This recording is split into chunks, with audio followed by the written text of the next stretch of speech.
Filming for this week's painting inspiration got off to a pretty complicated start, which is not how I like to approach these things. The site that I ended up at is actually the fourth option on my list of places to try for this week's video. When I knew that the forecast was going to be not so great, I decided against my first choice because I've never visited that location before, and I thought I'd like to go there when there's at least a briefest glimpse of sunshine, so that might help the photos look a little better. So my next idea was to visit a nature reserve that I've been to a couple of times in the past, but unfortunately when I got there the road was inaccessible and my sat-nav took me on a very unusual detour which did not help me to access the site from another side either. So after about an hour of aimlessly driving around, I concluded that I just wasn't going to be able to go to that site, unfortunately, and I decided to turn back and try something else. I had another idea, but unfortunately that didn't work out either because there was no parking at that spot. So I ended up going to this reserve, which is a place that I visited before. This is St Aidan's Nature Reserve, and I was here 3 weeks ago when it was much sunnier.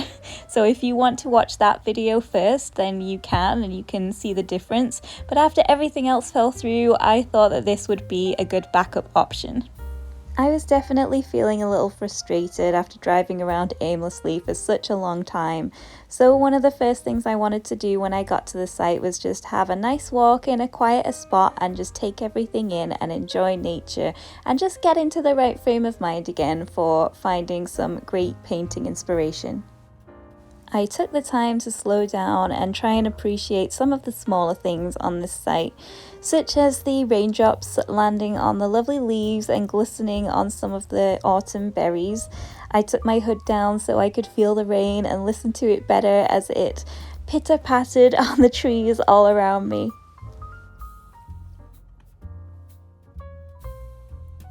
I know from my introduction I've made it sound like this reserve was actually the last place I wanted to visit, and that really isn't the case because it is so beautiful. The only reason it hadn't been higher up my list is because I visited here 3 weeks ago and I thought there probably wouldn't be that much to share that had changed. How wrong I was. If you compare it to the video that I did for my second Artist Diaries, it definitely has a different feeling today. It was so misty in the distance, the rain was making it difficult to see things. It just felt a little bit more somber, I think, but I don't know if I was maybe projecting after having a miserable time getting here. But one of the things I love so much about nature is its adaptability to however I might be feeling at the time. I always feel like there's something I can relate to when it comes to wildlife. No matter what I might be feeling or what kind of mood I might be in, I can usually find some form of understanding in the nature that's around me. The last time I was here, the sun was out and everything was quite noisy. There were geese overhead and I was quite excited and feeling very inspired, and I felt like the surroundings definitely reflected that. This week was definitely more contemplative, and I met lots of solitary waterfowl and other wildlife along the way that seemed to share that sense of contemplation.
It was certainly very tranquil, and I feel like that was definitely what I needed from this walk. There were so many scenes that I could have painted. I just love the beautiful reflections here, and I was inspired by all of the wildlife that I saw. In the previous clips we saw great crested grebe, mute swan, there were some coots swimming and diving in the water. There was also the lovely crow that came pretty close up. There were also tufted ducks out on the water, and you might be able to hear a wren calling in the background. I saw it, but I didn't manage to film it for this video. There were flocks of smaller birds, including the long-tailed tits that we saw last week, although I didn't manage to get as close to them this time. It's always worth taking a closer look at this time of year because the flocks might have some other rarer birds in there that are migrating. This video also has fieldfare in it, although you might not be able to tell. They're the specks in the distance moving along the hedge line, and they're another migratory bird that we get in the winter time. The teensy tiny white dot over there is actually a great white egret, and that was a really nice thing to see at this site. And the sound in this next recording is the call of a Chetty's warbler. The duck in the background is a female tufted duck. Being surrounded by so much beautiful wildlife really helped me to feel inspired, and I felt like I had a lot of choice when it came to choosing a painting subject for this week's video. I could have gone for a landscape, and there were definitely a lot of great autumnal scenes that would have made for a nice painting, but in the end I decided to go for the wild horses, which inspired me the last time I was here. There was just something about the way they stood and their faces in the rain that I felt truly encapsulated the day.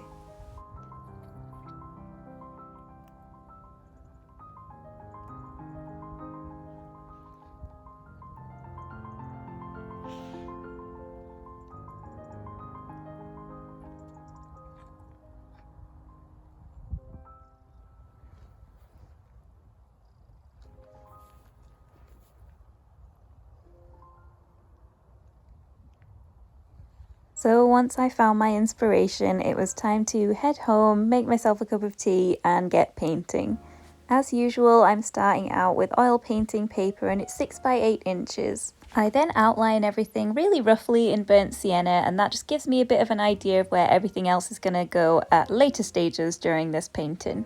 I've been painting for a little while now, and I still don't feel like I have one set way of doing things all the time, but one thing I've figured works pretty well for these sketches is to outline everything with burnt sienna first and then go over with a really thin wash of oil paint while I try and block in the background, which is the stage you're seeing at the moment. This blocking just helps me to get rid of that white background so I can start painting on top of it a little easier.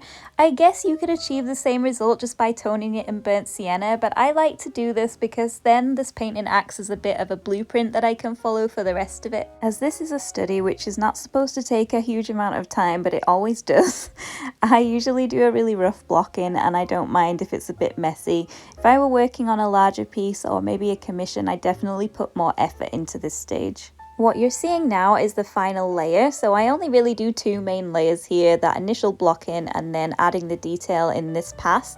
I'm not adding a huge amount of detail, and I'm trying to keep this simple, mainly because this is a study rather than a commission or a larger painting or something a little bit more complicated. So just keeping things simple works for this. However, it's quite often easier said than done because I get very carried away with these paintings, and it's really hard for me to keep the detail to a minimum.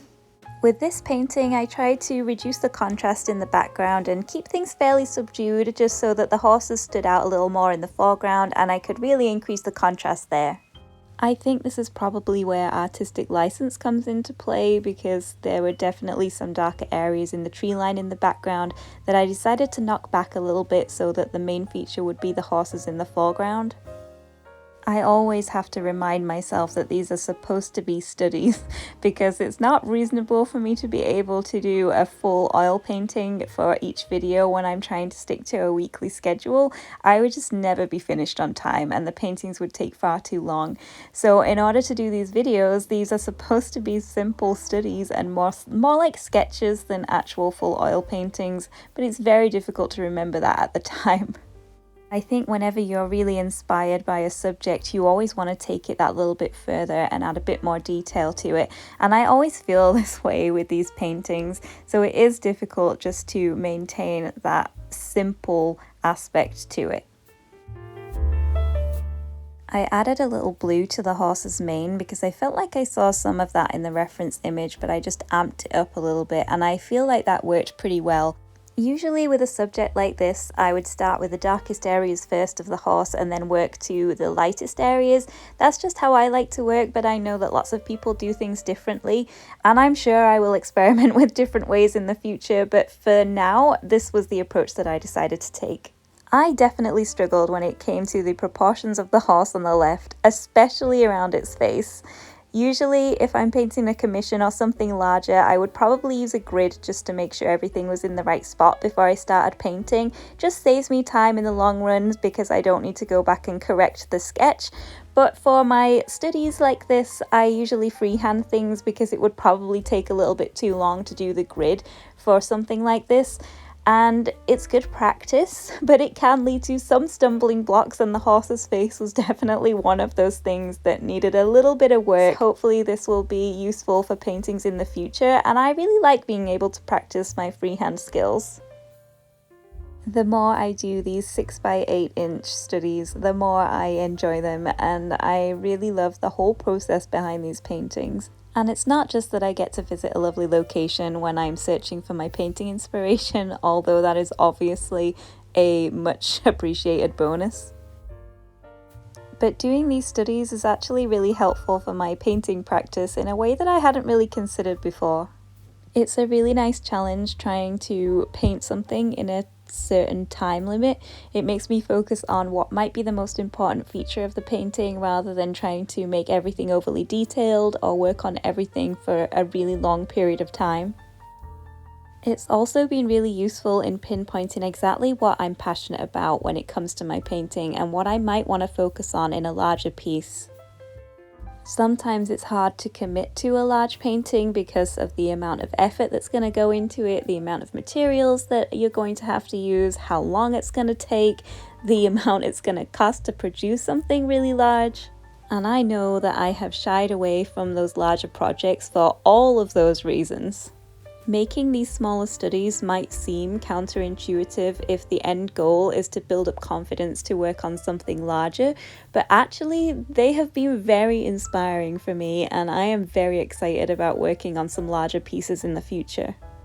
They're helping me to connect with some of the things that feel really meaningful to me that I would like to be able to share with other people. I love nature and wildlife, and I really want to share all of the things that I love about it with everybody who comes across my paintings. Every time I complete one of these studies and it feels a little unfinished or like I could have developed the idea a little bit further or taken it someplace else if I had a bit more time, that fuels that drive to do something on a larger scale, because then hopefully I would be able to develop the idea further and really convey what I love so much about the scene. All of these paintings are providing me with great first-hand experience of all the things that I need to make a good painting. I get to look back on all of these and figure out what went well, what I could improve on, what I might need to do differently if I really want to see this achieved at a larger scale, and that's so helpful in my quest to create some larger landscape paintings. I really hope you've enjoyed this week's video. I really enjoyed making the painting, so thank you so much for watching, and I will see you again next time.